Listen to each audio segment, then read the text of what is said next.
এত পলিটিক্যাল যে এখানে সুপ্রিম কোর্টের কাঁধে বন্দুক রাখবার প্রয়োজন আছে কিনা আমি ঠিক জানি না। এটা ভারত সরকার ভালো বুঝতে পারবে। শেখ হাসিনা নিজে বলছেন উনি ডিসেম্বরে আসবেন, পারলে তার আগেই আসবেন। ভারতেও এই ব্যাপারে কিছু বলছে না। ভারত বলছে সম্ভবত যেটা বলেছে কয়েকদিন আগে, যেটা তার ইচ্ছা, ওনার ব্যাপার। সরকার আপ্রাণ চাইছে যে শেখ হাসিনাকে ফেরত আনতে, তাহলে মাঝখানে বাধাটা কোথায়? এক, উনিও আসতে চাইছেন, এনারাও আনতে চাইছেন, তাহলে বাধা কোথায়? বাধাটা কে দিল? সরকার ছায়ার সাথে যুদ্ধ করছে না? এক। দুই হচ্ছে, শেখ হাসিনার কাছে যদি ভ্যালিড পাসপোর্ট থাকলে উনি যে কোনো দিন আসতে পারে। পাসপোর্ট যদি না থাকে ট্রাভেল পাস ইস্যু করবে। সরকারকে ট্রাভেল পাস ইস্যু করছে?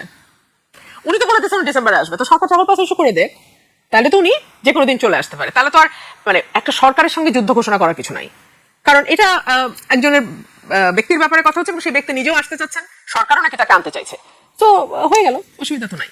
কিন্তু ইন্ডিয়ান এক্সপ্রেস ভারতীয় পত্রিকা, একটু পত্রিকার ব্যাকগ্রাউন্ড আমরা দেখতে চাই। ওরা আজকে একটা নতুন খবর দিয়েছে, সেখানে বলছে যে ভারতীয় আদালত সিদ্ধান্ত নেবে। এটা কি একটি নতুন মাত্রা পেল কিনা আমি ঠিক জানি না কেন তারা এটা বলেছে। রিপোর্ট আমি পড়া হয় না, জাস্ট হেডলাইনটা দেখেছিলাম যে ভারতের আদালত উইল ডিসাইড, বাট এটা কোর্টে কি হিসাবে গেল বা কোর্টে আদৌ কিছু আছে কিনা সেটা আমার জানা নাই। তবে অনেক সময় দেখা যায় যে গভর্নমেন্ট কোর্টের কাছে একটা ওপিনিয়ন চাইতে পারে, হ্যাঁ, যে এটা সুপ্রিম কোর্ট কি মনে করে। বাট শেখ হাসিনার ইস্যুটা এত পলিটিক্যাল যে এখানে সুপ্রিম কোর্টের কাঁধে বন্দুক রাখবার প্রয়োজন আছে কিনা আমি ঠিক জানি না। এটা ভারত সরকার ভালো বুঝতে পারবে।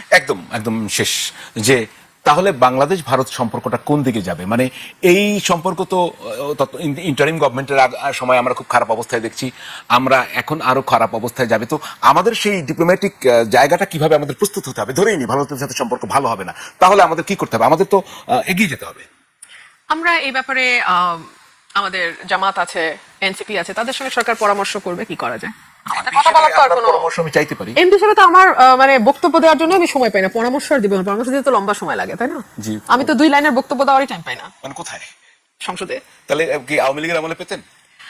না, পেতাম না, কিন্তু লড়াই টড়াই করে অন্তত স্পিকার কখনো বলতেন না যে চিফ হুইপের কাছে যান বা অমুকের, ওনার হাতে যেটুকু আছে উনি ওইটুকু দেওয়ার চেষ্টা করতেন। এখন তো আমি না, এখন ধরেন এখনকার পার্লামেন্টে আপনি এ পর্যন্ত যেটুকু সময় পেয়েছেন, তো আওয়ামী লীগের সময় পার্লামেন্টে কি কম্পারেটিভলি কখন আপনি বেশি সময় পেতেন, এখন না আগে? এটা মাত্র 6 মাস হয়েছে, আমি আরো কিছুদিন গেলে আমি বুঝতে পারবো। তবে মোটামুটি একই, তবে আমার মনে হয় আরো 6টা মাস যাক, আমার কাছে আরো ক্লিয়ার হবে। না, আপনার কাছে আমার কেন জানি মনে হয় আপনি কিন্তু বলেন প্রায়, আমি একদম শেষ পর্যায়ে গিয়েও শেষ করতে পারলাম না, আপনি এই সরকারের সাথে আগের সরকারের কোনো পার্থক্য দেখতে পাচ্ছেন নাকি? শুনতে পারবো সেটা? পার্থক্য পাচ্ছি না তো, আমি আপনাকে এখানেই বলছি কোনো পার্থক্য নাই তো। আপনি পার্থক্য পাবেন কেন? সেটা ছিল সেন্টার লেফট টু ফার লেফটের একটা পার্লামেন্ট, এটা হচ্ছে সেন্টার রাইট টু ফার রাইটের একটা পার্লামেন্ট। ওখানেও বিরোধী দল ছিল ঘরে পোষা, এখানেও বিরোধী দল এখন পর্যন্ত ঘরে পোষা। কিন্তু তখন ওখানে যে বিরোধী দল ছিল তাদের এই লক্ষ্য ছিল না যে তারা একসময় 70 থেকে 170-এ যাবে, কিন্তু এই বিরোধী দলের লক্ষ্য হচ্ছে 70 থেকে 170। যতদিন পর্যন্ত সেই ফেভারেবল কন্ডিশন না হচ্ছে ততদিন পর্যন্ত সরকারকে বড়ভাবে ডিস্টার্ব না করা, সিম্পল। জি, আপনি তো বেশ উত্তেজিত হয়েও যান মাঝে মধ্যে, কিন্তু আমার খুব ভাবতে দেখতে কষ্ট হয়। একদা বিএনপির লোক, আপনি এত বিএনপি বিরোধী কেন হলেন? মনে হয় যেন আমি যদি বলি ওই পার্লামেন্টে দেখতাম আমরা রুমিন ফারহানা কথা বলছে বিএনপি, এখন যদি পার্লামেন্টে দেখি এনটি বিএনপি কে কথা বলছে রুমিন ফারহানা, একই অঙ্গে এত রূপ। আমার মনে হয় আমার রূপটা স্ট্যাটিক, আপনাদের রূপ পাল্টায় যায়। দেখুন, আপনাদের ধারণা এরকম যে কোন একটা দল যখন আপনি করবেন তখন আপনি সেই দলটার ভুল ত্রুটি সম্পর্কে একদম কথা বলতে পারবেন। এটা এক ধরনের দাসত্বমূলক মনোভাব আমাদের মধ্যে আছে। তো ওই যে আমি বললাম প্রধানমন্ত্রী গাড়ির পিছনে মন্ত্রী দৌড়াবে, বা প্রধানমন্ত্রী পার্লামেন্টের চেয়ারে বসলে হামাগুড়ি দিয়ে মাটির সাথে গিয়ে মিশে প্রধানমন্ত্রীর সাথে কথা বলবে। এটা আমি শেখ হাসিনার পার্লামেন্টও দেখেছি, আমি তারেক সাহেবের পার্লামেন্টও দেখি। একেবারে হামাগুড়ি দিয়ে গিয়ে মন্ত্রী এমপিরা প্রধানমন্ত্রীর পা ধরে গিয়ে কথা বলে। বিনয় হতে পারে, হ্যাঁ, খুবই ভালো। মানে বিনয়টা আপনি আসলে কোন জায়গায় কতটুকু দেখাবেন, দুটো মানুষের মধ্যে বিনয় কোন পর্যায়ে যাবে আর আপনার সৃষ্টিকর্তার সামনের বিনয়টা কোন পর্যায়ে যাবে, দুটো যদি এক হয়ে যায় তাহলে বিপদ না? তো এনিহাও আমি আসলে আমার অবস্থা রাখি। তখনও আমি যে অন্যায় অবিচারের বিরুদ্ধে বলেছি এবং আপনাদের পত্রিকা রিপোর্ট ঘেটেই বলেছি। আমি এমন না যে নিজে মানে একেবারে নিজের পত্রিকা বের করে সরজমিনে তদন্ত করে বলছি না, আপনাদের এস্টাবলিশ নিউজ পেপারে যা বের হয় সেটার ভিত্তিতে বলছি। আজকে আমি যে রেফারেন্স গুলো দিলাম, এই যে 21 টেলিভিশন আপনার চ্যানেলে বসে আপনার চ্যানেলের রেফারেন্স দিয়ে কথা বললাম। এখন এটা যদি এখন আপনি বলেন যে অমুকের বিপক্ষে গেল, আপনি অমুকের পর না, আমি কারো বিপক্ষে বা কারো পক্ষে না, আমি চারপাশে যা শুনি যা দেখি আমি তাই বলি। আপনি একজনের জন্য লাইফ সাপোর্ট বা অক্সিজেন, আমি একটু বলি, সেটা হচ্ছে যে আওয়ামী লীগের আপনি যে বয়ান ক্রিয়েট করেন, আমি সেগুলো একটু, আমার কথাগুলি আমার মুখস্থ, আমি আপনাকে বলতে পারবো, দেখানোর দরকার নেই। আমাকে খালেদ মহিউদ্দিন প্রশ্ন করছিল যে আপনি গুপ্ত আওয়ামী লীগ কিনা, কিংবা আপনি আওয়ামী লীগকে ফিরায় আনতেছেন কিনা, কিংবা অনেকে বলে আপনার বয়ানের কারণে আওয়ামী লীগ ফিরবে। তখন আমি তার প্রশ্নের জবাবে বলছিলাম যে আমি তো তাহলে লাইফ সেভিং মেশিনের মতো, যখন বিএনপি আইসিইউতে যায় আমি তাকে বাঁচাই, যখন আওয়ামী লীগ আইসিইউতে যায় আমি তাকে বাঁচাই। ব্যাপারটা আসলে আওয়ামী লীগ বা বিএনপি না, আমি আমার সাদা চোখে যা দেখি আমি সেটাই বলি। এখন মুশকিল হচ্ছে আমরা এত ধান্দাবাজির সমাজে বাস করি, এত মিথ্যা সমাজে বাস করি, এত ফেক সমাজে বাস করি, এত তেলবাজের সমাজে বাস করি, এবং এত অল্পতে আমরা আমাদের আত্মা বিক্রি করি। জি, আমি খুব বুঝে শুনে খুব শক্ত একটা শব্দ বলেছি, আমরা আত্মা বিক্রি করি খুব সস্তায়। সেই কারণে আমাদের ভূমিকা বা আমার মতো মানুষের ভূমিকা আপনাদেরকে সবসময় এক ধরনের ডিলেমার মধ্যে ফেলে, এবং সেটা ফেলতে গিয়ে আপনারা কখনো বলেন আমি গুপ্ত, কখনো বলেন আমি সুপ্ত, কখনো বলেন আমি এই দল, আমি ওইভাবে আমি কোনো দলে না। আমি বাংলাদেশের মানুষ যা বলে, অসংখ্য মানুষ, কোটি কোটি মানুষ যা বলে, সেই কথাগুলো আমি এখানে বলি। পার্থক্য হচ্ছে ওনাদের আওয়াজটা আপনাদের পর্যন্ত যায় না, আর ওনাদের আওয়াজটা ওখান থেকে এনে আমি এখানে বলি। বিএনপির সময় আমি তাই বলছি, আওয়ামী লীগের সময় আমি তাই বলতাম, ইন্টারিমের সময় আমি তাই বলেছি। কেউ কেউ বলছেন যে আপনার রাজনৈতিক একটি পরিবর্তন হতেও পারে, এখনো তো স্বতন্ত্র, সেটি কখনো আওয়ামী লীগের দিকে হতে পারে। আমি আবারও প্রশ্ন করি, গুপ্ত জামাত কেন হলেন না? মানে যদি গুপ্ত হনই তো সেটা কেন না? আমি তো গুপ্ত বলে স্বীকারই করছি না, এখন জামাত না কেন, আওয়ামী লীগ না কেন, এই প্রশ্নই তো অবান্তর।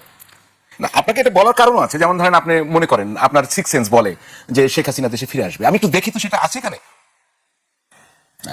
এই সরকার 5 মাস সময় পাবে কিনা এটা নিয়ে তো ভয় লাগছে এখন, কারণ 3 মাস যেতে না যেতেই যেই সরকারের প্রধানকে ভুয়া ভুয়া শুনে গাড়িতে গিয়ে লুকাতে হয়, সেই সরকার আর কয় মাস চলতে পারবে এই দেশে? এটা তো একটা প্রশ্ন। আচ্ছা, এটা দেখালো যে এখানেই বলছিলেন সরকার 5 মাস থেকে কিনা সন্দেহ, অলরেডি সরকারের 6 মাস। এটা নিয়ে আমরা কথা বলবো। আরেকটা ভিডিও ছিল, কিন্তু দেখানো যাবে? হ্যাঁ, যে আপনার, জি দেখি। ওনার বাংলাদেশের রাজনীতিতে দীর্ঘদিনের অবদান আছে, এবং ওনার পরিবারকে সপরিবারে হত্যা করা হয়েছে, এবং বাংলাদেশের স্বাধীনতা সংগ্রামের তখন আওয়ামী লীগ ছিল একমাত্র রাজনৈতিক দল। তো সকল কিছুর বিবেচনায় ওনার বয়সও হয়েছে। বাংলাদেশে যদি উনি ফিরে না আসেন, ওনার দলের অবস্থা কি দাঁড়াবে, বা ওনার এতদিনের যে রাজনৈতিক ইতিহাস সেটারই বা কি দাঁড়াবে, এই সকল কিছু বিবেচনা আমার কমন সেন্স বলে উনি ফিরে আসবেন। জি, আপনি শুনছেন, আমি একটু বলবো। আপনি বলছেন যে ওনার রাজনৈতিক দলের দীর্ঘ ইতিহাস আছে, সংগ্রাম আছে, ওনার বয়স হয়েছে, উনি না আসলে দলটি আর দাঁড়াতে পারবে না। আপনার কমন সেন্স বলে উনি ফিরে আসবেন। আমি এর সাথে যুক্ত করি, এই কমন সেন্স বলে common sense is most uncommon, আপনি জানেন, মানে common sense is most uncommon. সুতরাং আমি মনে করি এটা ওয়াইজ সেন্স। সেইটার কারণটা কি, মানে কিভাবে কেন মনে করেন? আরেকটা জিনিস বলি, এই আপনার 5 তারিখে যে উনি ওখানে প্রেস কনফারেন্সে ভার্চুয়ালি যুক্ত হলেন, তারপর থেকে একটা টানা পড়েনও হচ্ছে। এখনই কি মনে করেন আপনার কমন সেন্স কি তাই বলে? দেখুন, আমি এটুকু বুঝি যে কয়েকটি কারণে ওনার ফেরাটা ওনার জন্য অবশ্যম্ভাবী। এর প্রথম কারণ, আমি মোটামুটি 3টা কারণ বলি সবসময়। এক হচ্ছে যে এই দেশের পেছনে ওনার পারিবারিক হিস্ট্রি আছে, ওনার দলের হিস্ট্রি আছে, এবং সবচেয়ে বড় কথা ওনার পুরো পরিবারকে এক রাতে শেষ করে দেওয়া হয়েছে, এবং সেটা রাজনীতির কারণেই। আজকে যদি উনি ফিরে না আসেন, ওনার দলের কোনো অস্তিত্ব থাকবে না, ওনার ফ্যামিলির যে ত্যাগ সেটাও প্রায় মুছে যাবে। 2 হচ্ছে ওনার বয়স 80-এর কাছাকাছি। ওনার স্বাভাবিক মৃত্যু যে কোনো দিন হতে পারে। দেশের বাইরে যদি ওনার মৃত্যু হয়, তাহলে যেটা হবে, that will be the last nail in the coffin. এরপর আর কিছু থাকবে না, এবং ওনার শেষ যে চিত্রটা অঙ্কিত থাকবে সবার মধ্যে, সেটা হচ্ছে যে ওনার একটা স্বৈর শাসকের ভাবমূর্তি, যিনি পালিয়ে গিয়েছিলেন তার নেতাকর্মীদেরকে ফেলে দিয়ে। আচ্ছা, এটা একেবারে, মানে আপনি ভাই শুনেন, এখন ক্যামেরার সামনে তো অনেকে আপনারা অনেক কথা বলেন না, কিন্তু ক্যামেরার উল্টা পাশেই কিন্তু এই কথাগুলো আপনারাও সবাই স্বীকার করবেন, সবাই। আপনি আমি বলে না, এটা সবাই, আমি যতজনের সাথে আলোচনা করেছি সবাই অ্যাবসলিউটলি তাই। সো এটা যে কেবল আমার সেন্স বলছে তা না। আমি যখন নন পলিটিক্যাল পার্সনের সঙ্গে আলাপ করি, আমার কলিগরা আছেন, আমার ফ্রেন্ডসরা আছে, তারা ম্যাক্সিমামই নন পলিটিক্যাল। প্রতিদিন সকালে আমি কোর্টে যাই, আমার পাশে অনেক লয়াররা বসেন, সামনে পেছনে অনেক লয়াররা বসেন, দেশ নিয়ে আলোচনা হয়, আলাপ হয়। ওনারা যখন প্রশ্ন করেন, আমি যখন প্রশ্ন করি, ওনারা সবাই বলেন যে হ্যাঁ, মানে আমাদের কমন সেন্স তো তাই বলে। জি, তো এই সংক্রান্ত একটাই প্রশ্ন। ওনার তো বাংলাদেশের আদালত ট্রাইব্যুনালে মৃত্যুর আদেশ হয়েছে, ফাঁসির দণ্ড হয়েছে। তো একজন লোক যদি জানে যে দেশে আসলে ওনার ফাঁসি কার্যকর হবে, তো দেশে আসলে তো ফাঁসি কার্যকর হবে, উনি কেন আসবেন? Complicated political situation. ফাঁসি কার্যকর হবে আপনি মানে এভাবে আমরা আসলে বলতে পারি না, কারণ প্রেসিডেন্ট আছে, এবং আমি দেখলাম সরকার তরফের আইনজীবীও বোধহয় একই কথা বলেছেন যে ওনাকে for the greater interest of justice তাকে ট্রায়াল ফেস করতে দেয়া হবে। তো এই যে গ্রেটার ইন্টারেস্ট অফ জাস্টিস, সেটার একটা ভূমিকা আছে, 1 আন্তর্জাতিক একটা ভূমিকা আছে, 2 3 হচ্ছে আওয়ামী লীগ বড় দল, সুতরাং তাদের দলেরও একটা চাপ থাকবে। সো মানে এটা তো আর আসলে কুদ্দুস বা রহিম না যে আপনি ধরলেন আর ফাঁসি দিলেন। হ্যাঁ, কারণ আমি আমার আইন অঙ্গনের 25 বছরের অভিজ্ঞতা আমি দেখেছি যে বাংলাদেশের মতন দেশে কুদ্দুস আর রহিমের বিচার যেভাবে হয়, আপনার বিচার সেভাবে হবে না, হয় না। হ্যাঁ, তো সুতরাং এখানে আপনি যদি তাকে XYZ হিসেবে ধরে নিয়ে কথা বলেন, তাহলে সেটা একরকম, কিন্তু বিষয়টা তো এরকম না। আর ট্রাইব্যুনালের নিজেরই প্রেসিডেন্ট আছে, জামাতের একজন নেতা সম্ভবত 5 আগস্টের পরে ওনার কিন্তু ফাঁসি হয়ে গেছিল, পরে আবার তিনি অ্যাপিলের সুযোগ পাচ্ছেন, এবং খালাস এখন পার্লামেন্টে উনি আসেন। সো এই প্রেসিডেন্ট কিন্তু অলরেডি ক্রিয়েট হয়ে গেছে। সো একটা প্রেসিডেন্ট নজির যখন ক্রিয়েট হয়ে যায়, অটোমেটিক্যালি পরের মামলাগুলো সেই কোর্স অফ অ্যাকশনই ফলো করে। জি, আপনি তো প্রধানমন্ত্রী কবে হবেন? কেন জিজ্ঞেস করছি বলবো, প্রধানমন্ত্রী কবে হবেন? আপনার তো মনে আছে নিশ্চয়ই, একটা টক শোতে আপনাকে আমি দোয়া করেছিলাম যে আপনি যেন প্রধানমন্ত্রী হন। হচ্ছেন কবে? আমি জানি আপনি কেন প্রসঙ্গটা তুলেছেন, সেটার একটা ব্যাখ্যা আমি দেই। আচ্ছা, আপনি ব্যাখ্যা দেওয়ার আগে আমরা কি দেখাতে পারবো? যে প্রধানমন্ত্রী, আমরা প্রধানমন্ত্রী হওয়ার স্বপ্ন দেখে একটু দেখিয়ে জি। আমরাও প্রধানমন্ত্রী হবার স্বপ্ন দেখতে পারি। আমাদের এটুকু যথেষ্ট যথেষ্ট যথেষ্ট। আমরাও প্রধানমন্ত্রী হওয়ার স্বপ্ন দেখতে চাই। আমি প্রশ্ন করছি আপনাকে, প্রধানমন্ত্রী কবে হচ্ছেন, স্বপ্নটা কিভাবে বাস্তবায়ন করবেন? দেখুন, পৃথিবীর যেই দেশেই আপনি রাজনীতির সঙ্গে যুক্ত হন না কেন, আপনার লক্ষ্য থাকবে আপনি একদম টপে প্রধানমন্ত্রী বা সরকার প্রধানের দায়িত্বে যাবেন। বাংলাদেশ খুব বিরল দেশগুলোর একটা, যেখানে বিশেষ পরিবারে জন্ম না নিলে প্রধানমন্ত্রী হওয়ার স্বপ্ন দেখাটা অপরাধ, ব্লাসফেমির মতোই অপরাধ। সো এরকম একটি দেশে দুর্ভাগ্যজনকভাবে আমরা যারা রাজনীতিতে জড়িয়ে যাই, আমাদের স্বপ্ন খুব বেশি হলে মন্ত্রিত্ব পর্যন্ত। কিন্তু মন্ত্রিত্বের ব্যাপারে কারো কারো রিজার্ভেশন থাকতেই পারে। সবাই তো প্রধানমন্ত্রীর গাড়ির পেছনে দৌড়ানোর মানসিকতা থাকবে তেমন তো নাও হতে পারে, তাই না? কিংবা ধরুন প্রধানমন্ত্রী যখন তার আসনে বসবেন সংসদে, হাঁটু গেড়ে পায়ের সামনে বসে ফিস ফিস করে প্রধানমন্ত্রীর নেক নজর পাওয়ার জন্য কাকুতি মিনতি করবে এই মন্ত্রীরা, এরকম মন্ত্রী হওয়ার ইচ্ছা কারো কারো নাও থাকতে পারে, তাই না? সো আমি তাদের জন্য বলেছিলাম যে এই অভ্যুত্থান আমাদের অনেক কিছু শিখিয়েছে। তার মধ্যে একটা হলো যে আপনি যেই অবস্থা থেকেই আসেন না কেন, যেই পরিস্থিতি থেকেই আপনি আসেন না কেন, আপনার যদি মেধা থাকে, যোগ্যতা থাকে, দক্ষতা থাকে, জনপ্রিয়তা থাকে, মানুষ আপনাকে ভালোবাসে, আপনার যদি সেই রাজনৈতিক প্রজ্ঞা থাকে, তাহলে সর্বোচ্চ স্বপ্ন দেখতে বাধা কেন? ধরুন আজকে এই যে আমরা প্রশ্নটি করছি এবং এটা নিয়ে আলোচনা করছি, এটাই ইন্ডিকেট করে যে এই দেশটির মধ্যে এটা খুব স্বাভাবিক বিষয় নয়। কেন নয়? বিকজ আমরা ধরেই নিয়েছি এবং এটা আমাদের মজ্জাগত। দেখুন, সেই মুঘল আমলের মতো রাজার ছেলে রাজা হবে, রাজার পরিবারের বাইরে আসলে কেউ শাসক মানে রাষ্ট্র পরিচালনার দায়িত্বে যেতে পারবে না। সেই জায়গাটা থেকে তো এই প্রশ্নটা, তাই না? না হলে একজন রাজনৈতিক কর্মী, সে যেই দলেরই কর্মী হোক, তার তো সর্বোচ্চ স্বপ্ন থাকারই কথা এবং সে হতেও পারে। সেটা আপনি যদি ওয়েস্টার্ন ডেমোক্রেসির দিকে তাকান, এটা কি অমুকের ছেলেই প্রধানমন্ত্রী হবেন এরকম উদ্ভট গণতান্ত্রিক দেশ তো পৃথিবীতে নাই। আপনি কি স্বপ্ন দেখেন প্রধানমন্ত্রী হওয়ার? আমি মনে করি স্বপ্ন দেখার অধিকার প্রত্যেকের আছে। আপনার সেই যোগ্যতাও আছে? সেটা মানুষ বিচার করবে। তার যোগ্যতা আছে কার না, এটা তো মানুষ বিচার করবে। স্বপ্ন দেখতে তো বাধা নেই। আমি মনে করি কারোরই বাধা নেই। এবং যারা রাজনীতি করে, যারা রাজনীতি করে তাদের কাছে, আমার কাছে মনে হয় যে তাদের হাতে অপশন খুব বেশি নাই। এক হচ্ছে আপনি স্টিয়ারিং এ গিয়ে আপনি যেরকম বাংলাদেশ তৈরি করতে চান, স্বপ্ন দেখেন, সেটা বাস্তবায়নের জন্য কাজ করা। আর আরেকটা হচ্ছে পাবলিক ইন্টেলেকচুয়াল হয়ে কি হওয়া উচিত কি হওয়া উচিত না সেটা নিয়ে আলাপ দেয়া, বয়ান তৈরি করা। সো আমার কাছে মনে হয় রাজনৈতিক কর্মী, প্রতিটা কর্মীরই এই স্বপ্ন থাকা উচিত যে আমি আমার স্বপ্ন বাস্তবায়ন করবো। তো আপাতত তো এই মেয়াদে আপনি প্রধানমন্ত্রী হতে পারছেন না, কিন্তু রাষ্ট্রপতি পদে তো দাঁড়াতে পারতেন, সেটা কেন দাঁড়ালেন না? দেখুন, আমরা 70 অনুচ্ছেদ নিয়ে যাই বলি না কেন, আমাদের মাননীয় চিফ হুইপ মহোদয় বলে দিয়েছেন দলের বাইরে ভোট দিলে কিন্তু খবর আছে। সো এই রাষ্ট্রপতি নির্বাচনটাও তো একটা অনর্থক কালক্ষেপণের বাইরে কিছু নয়। হ্যাঁ, কারণ যিনি বিরোধী দল থেকে দাঁড়াচ্ছেন তিনিও জানেন যে তার হাতে আসলে 77টার বেশি ভোট নাই, আর মহিলা কতগুলো ভোট ধরলে 80টা-82টা ভোট হয়তো তিনি পাবেন।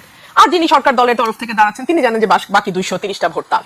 সো তাহলে তো আসলে এখানে নির্বাচন হওয়াটারই বা কি আছে, আর ভোটাভুটিরই বা কি আছে?